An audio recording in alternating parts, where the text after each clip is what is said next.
motema etondi sami naposa na yo aba papa molimo nanga ezo ganga koluka yo nana kotikate o kotambola na yo osamotema nanga kolanda yo nana kolembate o kungumba mela yo tina bombo idake.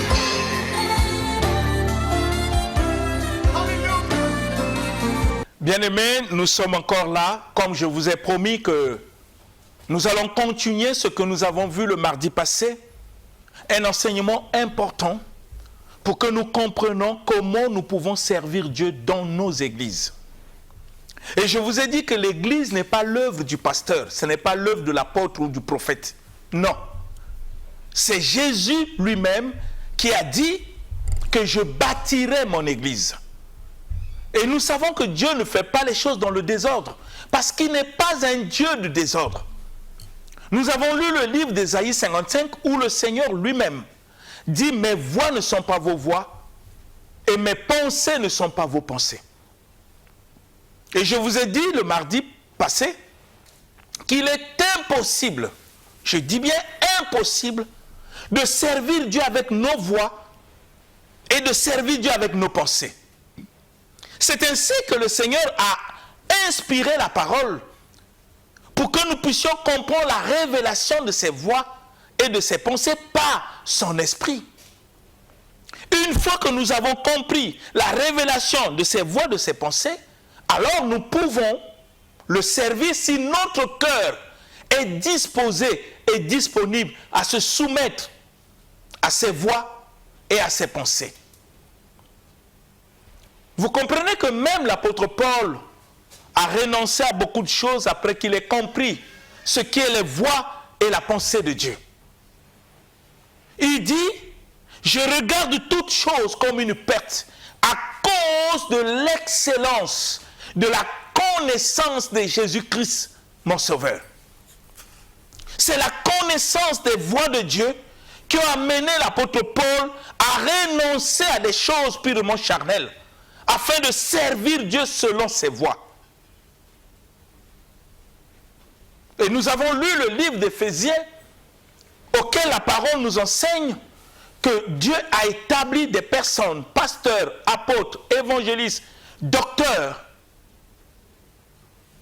pour le perfectionnement des saints. Ça veut dire que l'Église est dirigée par le Saint-Esprit à travers ces hommes que Dieu a établis.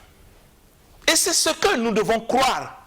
Parce que ça ne vient pas de l'homme, ça vient de Dieu. Il le révèle dans sa parole. Et la parole de Dieu, c'est sans ses pensées. Ces paroles que nous lisons sont les pensées du Seigneur. Et ça nous révèle aussi ses voies. C'est ainsi que le Seigneur nous amène à comprendre que quand on est établi, il faut qu'on puisse être sûr que le ministère que j'ai ne vient pas des hommes, ça vient de Dieu. On ne peut pas être pasteur, apôtre, parce qu'on a fait des études théologiques, ou parce qu'on a un doctorat en théologie, ou une licence, ou un DA. Non. La théologie, c'est une bonne chose parce que ça nous donne une connaissance intellectuelle des choses de Dieu. Mais ça ne nous donne pas Dieu. Ça ne nous donne pas le ministère. C'est ainsi que nous avons lu comment l'apôtre Paul dit que quand on est ministre de Dieu,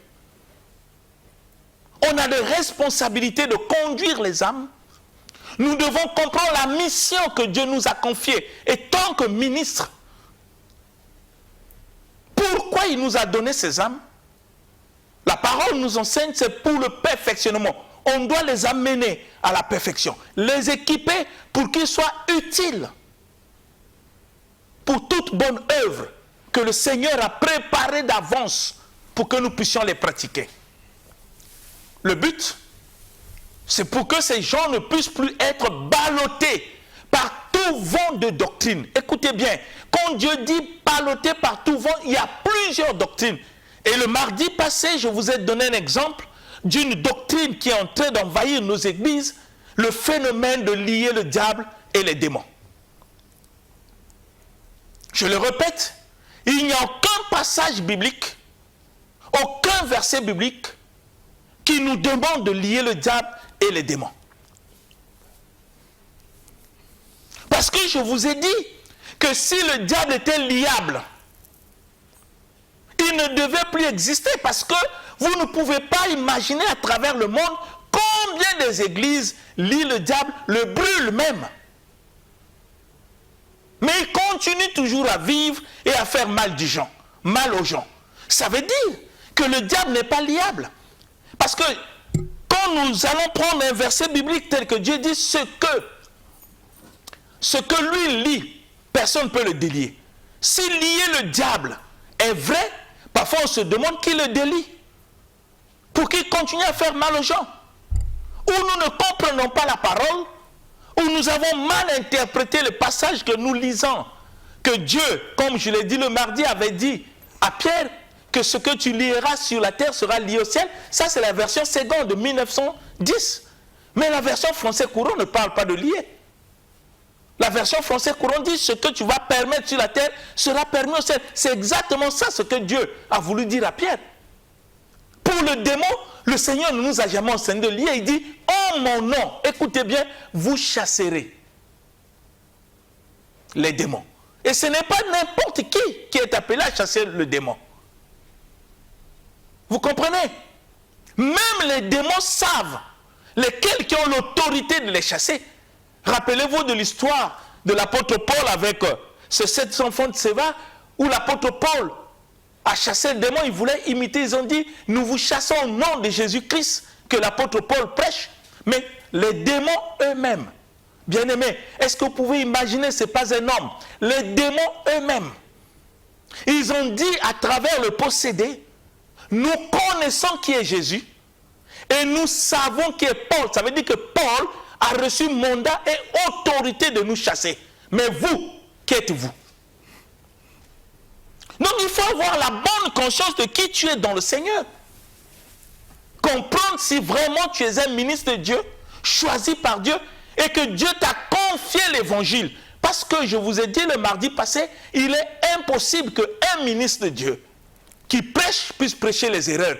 Parce que la Bible nous dit dans le livre de Thessaloniciens que nous avons lu, notre prédication ne se repose pas sur l'erreur, ni sur les motifs impurs, ni sur la fraude. Parce que Dieu veille sur notre cœur. Et l'apôtre Paul continue pour dire, nous parlons non pour faire plaisir aux hommes, mais à Dieu qui sonde nos cœurs, toujours le cœur. Dieu voit les motivations. Je peux organiser une croisade, c'est une bonne chose. Mais Dieu ne voit pas la croisade, il voit les motivations qui me poussent à le faire. Est-ce que c'est pour chercher l'argent? Parce qu'on ne peut pas faire de la foi en Dieu un moyen de s'enrichir. Ce n'est pas possible. Parce que ça, ce n'est pas la voie de Dieu. Ce ne sont pas ses pensées. Est-ce que Dieu ne veut pas qu'on soit riche? Non, je ne parle pas de ça. Je parle d'utiliser l'évangile comme un moyen de s'enrichir. Et nous étions en train de voir l'ordre que Dieu a établi dans son Église. Il faut que mon cœur accepte l'ordre que Dieu a établi pour que je puisse mieux le servir. Non avec mes pensées, mais avec ses pensées, ses voies. Parce que mon cœur a accepté de se soumettre à des exigences que le Seigneur me demande par sa parole. Et nous avons vu comment nous pouvons servir Dieu dans une église. Qui est appelé à servir Dieu dans une église? Si mon cœur n'est pas prêt à accepter l'ordre que Dieu a établi, comment je peux le servir? Avec quelle pensée? Je suis dans une église. Il faut que j'accepte la personne que Dieu a choisie pour nous conduire. Je vous ai dit que même si avec cette personne, vous avez eu des inimitiés dans le monde, mais le fait que Dieu l'a choisi, je dois me soumettre selon la pensée de Dieu à celui que Dieu a choisi pour me conduire. Je ne le fais pas par hypocrisie. Il faut que mon cœur l'accepte. Il faut que ton cœur l'accepte. Sinon, tu ne pourras jamais servir Dieu. Parce que si mon cœur n'accepte pas ce que Dieu me demande et que je fais semblant de servir Dieu, tu ne vois pas que tu es en train de perdre le temps et que tout ce que tu fais au nom de Dieu n'est que vanité. Parce que ça ne se repose pas sur ses pensées et sur ses voies. Mais qu'est-ce que Dieu dit? Nous avons lu le livre d'Hébreux chapitre 13 verset 17. Dieu dit: obéissez à vos conducteurs, soyez leur soumis. Obéissez à vos conducteurs, soyez leur soumis. Je ne peux pas être à l'église et venir gaillardement comme s'il n'y a pas l'ordre. L'église, ce n'est pas du désordre. Il faut que je sache que le milieu que je rentre, que Dieu appelle l'église, qui est l'œuvre de Jésus, il y a l'ordre qui est établi. Qu'est-ce que le Seigneur attend de moi? Qu'est-ce que le Seigneur me demande? Et quand je lis, Dieu me révèle ses pensées. Il me dit, dans mes pensées, moi le Seigneur, vous devez vous soumettre à ceux qui vous dirigent. Donc je dois me soumettre à ceux qui me dirigent. Ce n'est pas une option, non. C'est un ordre. On n'a pas le choix. Si nous voulons servir le Seigneur, si vraiment notre cœur est engagé à servir le Seigneur, il faut qu'on se soumette à ses pensées, à ses voies. Mais que dit le Seigneur dans sa parole?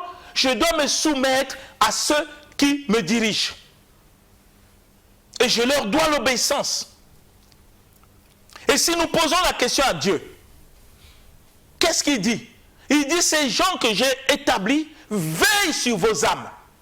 Lisons un peu ce passage pour notre compréhension, Hébreux chapitre 13, le verset 17. J'aimerais toujours qu'on puisse lire pour que nous comprenions les voies et les pensées de Dieu. Hébreux chapitre 13, le verset 17. Que dit la parole?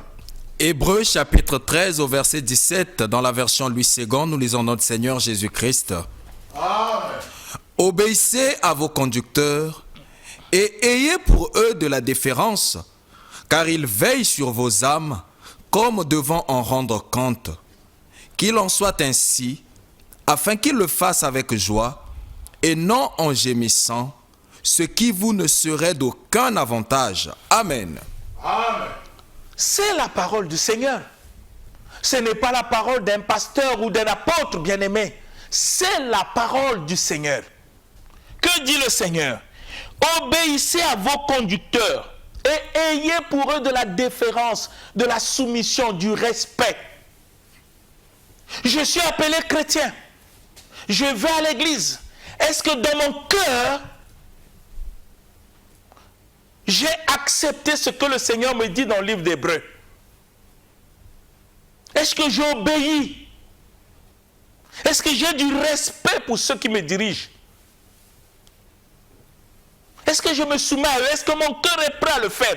Ou je suis quelqu'un qui boude, quelqu'un qui murmure, et je prétends servir Dieu? Quel Dieu je sers? Si je rejette sa parole, quel Dieu moi je sers? Quel Dieu toi tu sers? Ce n'est pas un pasteur, ce n'est pas un apôtre qui nous demande la soumission. Mais c'est celui que nous appelons Seigneur, qui nous montre l'ordre, ses pensées à lui, ses voies à lui. Si nous voulons le servir, il nous demande d'obéir à nos conducteurs et d'avoir pour eux de la déférence, de la soumission, du respect. Est-ce que c'est ça ce qui est au fond de ton cœur? Vis-à-vis de ton pasteur, est-ce que c'est ça ce qui est vraiment au fond de ton cœur? Vis-à-vis de ceux qui sont appelés à te conduire dans l'église, est-ce que c'est ça ce qui est au fond de ton cœur? Vis-à-vis des responsables que Dieu a établis dans l'église, comment tu sers Dieu? Avec quel état de cœur? Qu'est-ce qui est au fond de ton cœur? Sa parole ou tes pensées à toi? Or, le Seigneur dit, vos pensées ne sont pas mes pensées. Tu le sers sur base de quelle pensée? Si ton cœur n'est pas prêt à faire ce que Dieu t'exige, la question, qu'est-ce que tu cherches à l'église? Tu viens pour faire quoi exactement? Ton problème de venir à l'église, c'est quoi? Si ton cœur n'est pas prêt à respecter exactement ce que le Seigneur te demande, et ce que Dieu te demande est clair, on n'a pas besoin de raisonner, ce n'est pas une option auquel tu dois choisir, non. C'est à prendre ou à laisser. Le Seigneur dit, tout passera, mais sauf sa parole. Mais sa parole m'enseigne d'obéir à mes conducteurs, à mon pasteur, à l'apôtre qui dirige, au docteur, à l'évangéliste qui est là, au prophète qui est là, et à tous ceux dont Dieu a élevé dans l'église, qui a donné des responsabilités pour nous conduire. Si mon cœur n'est pas prêt à obéir, à faire exactement ce que le Seigneur m'exige dans sa parole, parce que ce n'est pas le pasteur, l'apôtre tel que je l'ai dit, qui m'exige l'obéissance, mais c'est Jésus que je réclame être mon sauveur et mon Seigneur qui me le demande. Si je ne sais pas obéir, si je ne sais pas accepter cela dans mon cœur, la question que je dois me poser, je sers qui? Tu sers qui? Ce n'est pas quelque chose de faire semblant. Ce n'est pas quelque chose de faire pour faire plaisir au pasteur. On n'obéit pas au pasteur pour lui faire plaisir. On obéit au pasteur par soumission à Jésus. Parce que c'est une recommandation du Seigneur, bien-aimé. Et je ne dois pas le prendre à la légère. Parce que c'est une question de vie. Je suis appelé à servir le Seigneur. Je ne dois pas le servir dans le désordre. Je ne dois pas le servir avec mes pensées. Il faut que je comprenne ses pensées révélées dans sa parole, ce qu'il attend de moi. Ce que je dois faire pour mieux le servir. Si je ne sais pas me soumettre, je ne sais pas m'obéir, préférable que je reste à la maison. Je viens chercher quoi? C'est ça, manger la chair de Jésus. Et boire son sang. Parce que le sang est dans la chair.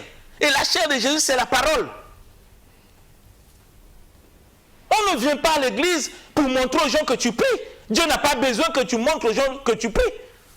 Dieu n'a pas besoin de farceurs. Non, il a besoin des gens qui sont conscients, qui ont le sens de la responsabilité, des personnes qui s'engagent avec leur cœur, des personnes qui ont disposé leur cœur à se soumettre à la pensée de Dieu et à ses voies. Mais quand mon cœur n'est pas comme ça, je fais quoi exactement? Je pense que tout ce que je fais à l'église, ça plaît à Dieu. Si mon cœur n'est pas prêt à se soumettre à ceux qui me dirigent, avec sincérité, vérité, je pense que je peux plaire au Seigneur? Non. Mais parce que le Seigneur nous montre clairement dans la parole, ces gens qu'il a établis pour nous diriger, c'est eux qui sont appelés à veiller sur nos âmes. Il ne faut pas créer des fausses doctrines pour dire non, même si je ne me soumets pas à eux, le Saint-Esprit va me conduire, va te conduire comment? Avec le désordre qui est dans ton cœur, que tu ne sais même pas se soumettre à la parole de Dieu. Tu penses que Dieu peut se soumettre à tes pensées, à tes caprices? Tu crois que Jésus-Christ est parti sur la croix pour s'amuser avec toi? Non, bien-aimés, ne faisons pas comme ça. Ne perdons pas le temps si on n'est pas prêt à servir Dieu. Si on n'est pas prêt à se soumettre à la pensée de Dieu, ne perdons pas le temps restant dans le monde. Que de venir chauffer les vents et perdre le temps dans l'église pour rien. Étant un grand capricieux et farceur. L'église est constituée des gens conscients, des vrais fils et des vraies filles de Dieu, qui savent pourquoi ils se sont engagés. Des personnes responsables, déterminées. Ils ne viennent pas pour faire des aventures, ils ne viennent pas pour s'amuser, bien-aimés. Ils viennent pour écouter et mettre en pratique. Rappelez-vous de ce que Jésus a dit dans le livre de Jacques. Ne vous bornez pas à écouter la parole, mais mettez en pratique. Est-ce que mon cœur est disposé à mettre en pratique ce que Dieu m'enseigne à travers des hommes qu'il a établis? Des hommes à qui il a confié l'évangile. Est-ce que mon cœur est prêt? Parce que si mon cœur n'est pas prêt, comment je le sers? Je sers qui exactement? Si le Seigneur me dit, vos voix ne sont pas mes voix, maintenant je le sers sur quel principe, sur quelle base? Si ce n'est par sa parole. Bien-aimés, est-ce que nous pensons que Dieu est idiot pour dire mieux vaut l'obéissance que les sacrifices? Se soumettre, c'est une obéissance. Je peux donner les offrandes à Dieu, je peux faire mes jeûnes, Dieu s'en fout de ça. Si mon cœur n'est pas prêt à se soumettre à sa parole, mes offrandes serviront à quoi? Mes jeûnes serviront à quoi? Les sacrifices que je peux faire pour lui, ça va servir à quoi, bien-aimé? Dieu a besoin des cœurs obéissants, des cœurs déterminés, des cœurs engagés. Sortons de l'enfantillage pour préparer l'enfer à l'église. Si notre cœur n'est pas prêt, Dieu ne te force pas. Rappelez-vous de ce que Jésus a fait. Il y a toute une foule qui le suivait. Jésus n'était pas fanatique des foules. Il lisait les cœurs. Il dit, vous me suivez parce que vous avez mangé le pain, parce que vous avez vu le miracle. Dieu lit l'intention qui est au cœur des gens. Malgré leur louange, malgré leur hosanna, ils pensaient qu'ils pouvaient attirer l'approbation de Dieu. Non. Jésus leur a dit d'une manière claire, si vous ne mangez ma chair, si vous ne buvez mon sang, vous ne verrez pas le royaume. Mais la chair de Jésus, c'est sa parole. Et le sang, c'est la vie que donne la parole. Parce que c'est caché à l'intérieur. Les gens là ne venaient pas pour se soumettre à la parole. Ils ne venaient pas pour obéir. Ils ne venaient pas pour marcher sur les voies de Dieu. Ils venaient pour leurs propres intérêts. C'est ce que nous faisons aujourd'hui. Nous partons à l'église pour des intérêts charnels. Pour nos propres intérêts. On ne va pas à l'église pour obéir. On va pour chercher le mariage. On va pour se faire voir. On va chacun à ses intentions, sauf l'obéissance à la parole de Dieu. Ce n'est pas notre préoccupation. Et nous voulons utiliser Dieu pour satisfaire nos besoins charnels. Bien-aimé, est-ce que tu connais Dieu? Est-ce que vraiment tu le connais? Réfléchissons. Quel genre de vie chrétienne nous avons?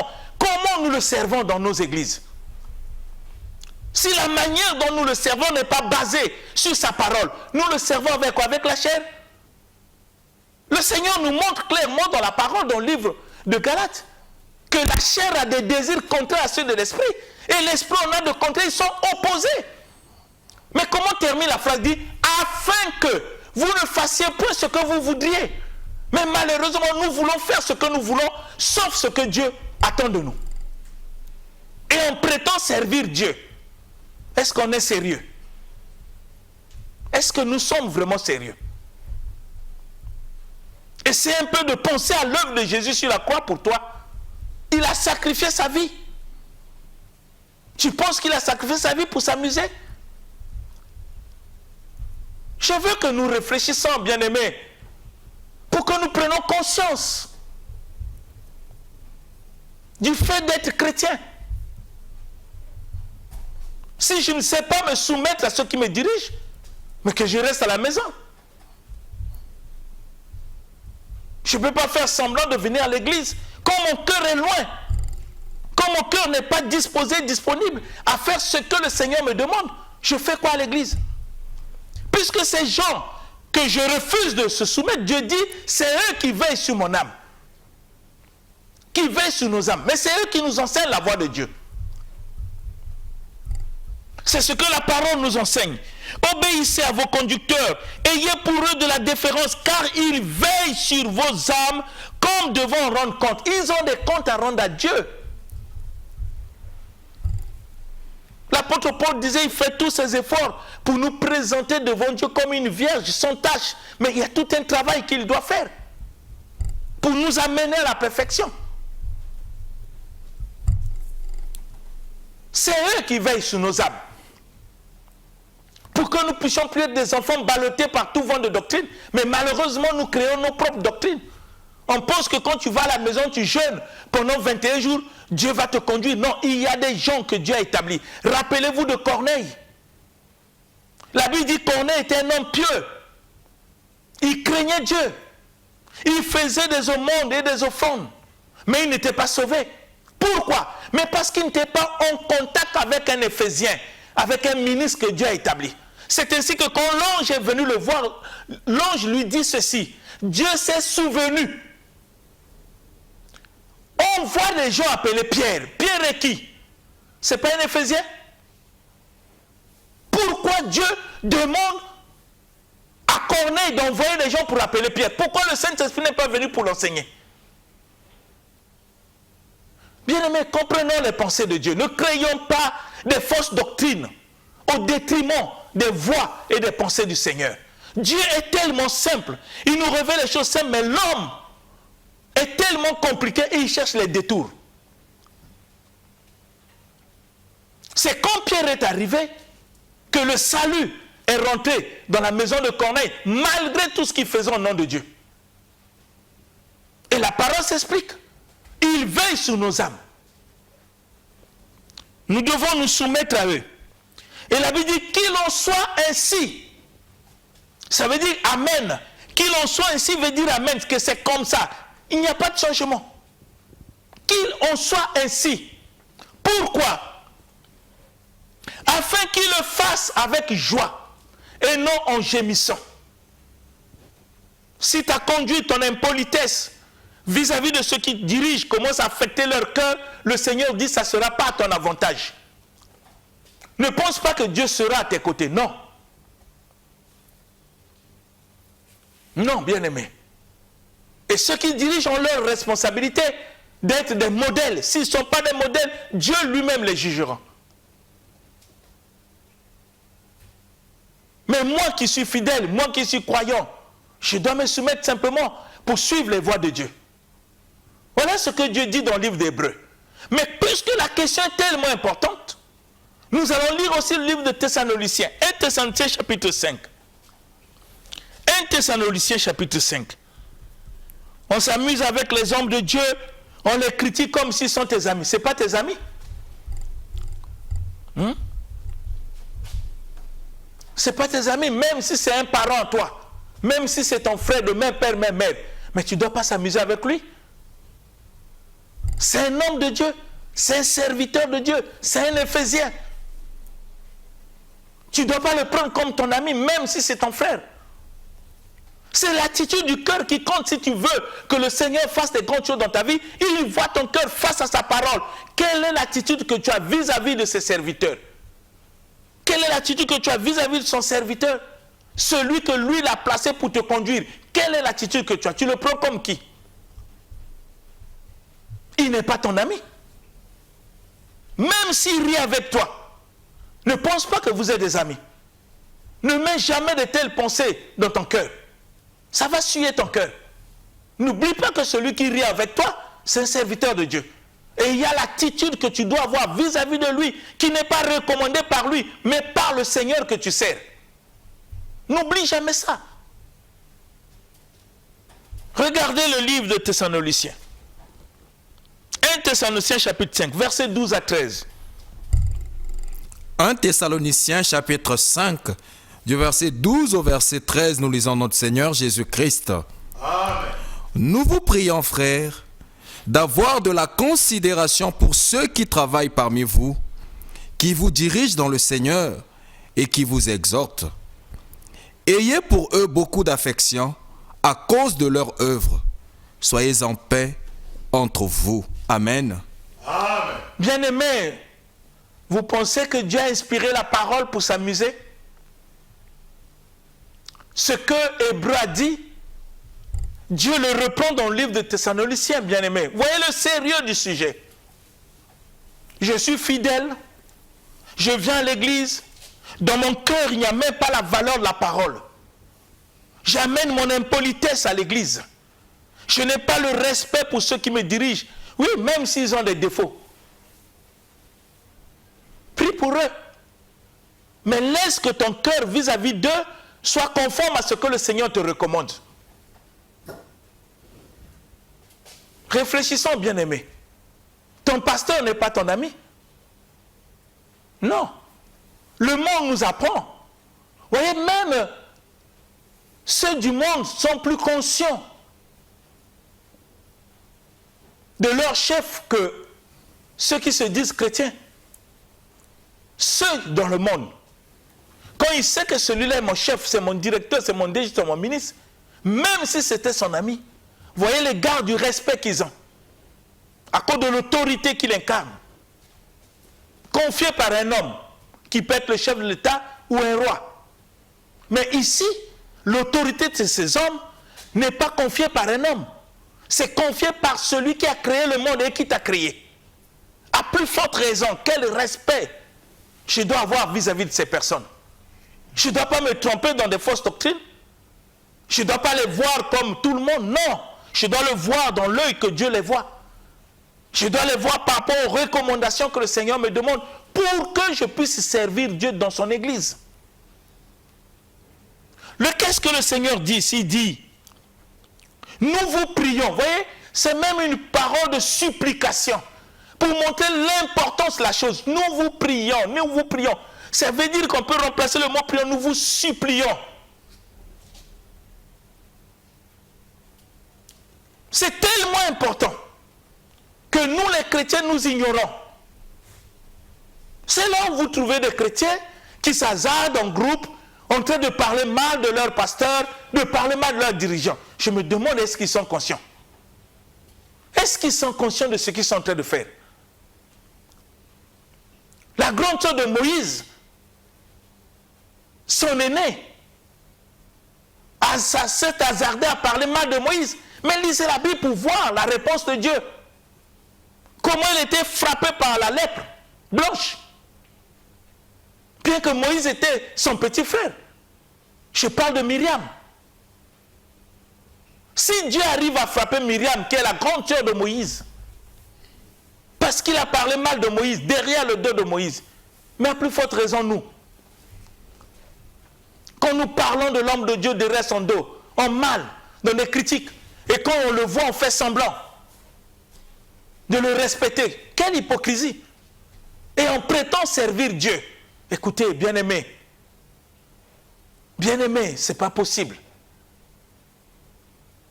Je pense que le chrétien, c'est l'homme le plus responsable, même dans les actes qu'il pose.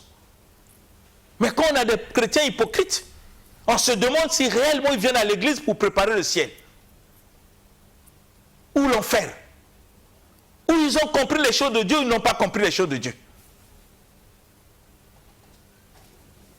Nous vous prions, c'est ce qui est écrit. Frères, on met frère avec S, ça veut dire frères et sœurs. Bien-aimés, nous vous prions d'avoir de la considération. Quand on considère quelqu'un, il y a le respect. D'avoir de la considération pour ceux qui travaillent parmi vous et qui vous dirigent dans le Seigneur. Qui vous dirige dans le Seigneur? Je dois avoir de la considération pour ces gens. C'est ce que le Seigneur me recommande. Je suis dans une église. Il faut que mon cœur soit rempli de la considération quand je vois ces hommes. Je prie pour eux. C'est par eux que Dieu me donne la vie par la parole. Par eux, Dieu me révèle sa volonté. Mais je leur dois de la considération, comme le Seigneur le dit dans sa parole. Mais si dans mon cœur, je n'ai pas de la considération, je les vois comme n'importe qui. Mais je sers Dieu comment? Vous voyez des échecs et on veut que Dieu puisse nous donner des dons spirituels. Que Dieu puisse... Il va t'élever avec cet état de cœur auquel tu n'as même pas le respect de sa parole. Ayez de la considération pour ces hommes. Ayez pour eux beaucoup d'affection. Écoutez bien, on ne dit pas ayez pour eux de l'affection. Mais ayez pour eux beaucoup d'affection. Beaucoup d'affection, bien-aimés. Ayez pour eux beaucoup d'affection. À cause de leur œuvre, soyez en paix entre vous. Est-ce que j'ai de l'affection pour ces hommes? Ou il n'y a que des critiques? Je veux même les corriger. Comme si moi j'ai reçu un ministère. Rappelez-vous de Dathan et Corée. Dans le désert. Ils ont voulu se comparer à Moïse parce qu'ils avaient quelques responsabilités. Ils étaient appréciés par des fidèles. Ils pensent qu'ils pouvaient dépasser Moïse. Mais qu'est-ce qui leur est arrivé dans le désert? Quelles étaient les réactions de Dieu face à Dathan et Corée? La Bible dit que ces choses sont écrites pour nous servir d'exemple, pour nous instruire, pour que nous ne commettons pas les mêmes erreurs qu'eux. Mais malheureusement, aujourd'hui, nous commettons les erreurs plus que même eux. Combien de fidèles dans nos églises salissent le nom de leur pasteur? Ils n'ont même pas d'affection pour prier pour le pasteur. Même si vous constatez le défaut, approchez-vous de lui. Priez pour lui. Ayez pour eux l'affection. Pour que nous puissions servir Dieu selon sa volonté. Si nous ne le faisons pas, si nous n'obéissons pas à ce que Dieu nous recommande, nous servons Dieu dans l'église sur base de quoi? Quel Dieu nous servons si nous sommes loin de sa parole? Nous allons relire un passage que vous allez voir comment Jésus lui-même y parle. Luc 6, 46. Chaque fois, on va revenir sur ça pour que vous compreniez que chaque fois, notre cœur n'est pas déterminé à faire ce que le Seigneur attend de nous. Écoutez ce que Jésus nous dit. Qu'est-ce qu'il nous dit? Luc 6, au verset 46, nous lisons notre Seigneur. Amen. Pourquoi m'appelez-vous Seigneur, Seigneur, et ne faites-vous pas ce que je dis? Amen. Amen. Qui parle? C'est le Seigneur. Si mon cœur n'est pas prêt à obéir, à faire ce que le Seigneur attend de moi, ce qu'il m'a recommandé dans sa parole d'une manière claire, Jésus se pose la question, pourquoi m'appelez-vous Seigneur? Pourquoi m'appelez-vous Seigneur si vous ne faites pas ce que moi je dis? Pourquoi? Pourquoi je dois appeler Jésus Seigneur si je n'arrive pas à appliquer la parole qui me recommande vis-à-vis de ceux dont lui il a choisi pour me diriger? Je l'appelle Seigneur, pourquoi? Ce n'est pas un pasteur qui parle, c'est Jésus lui-même. Il rejette.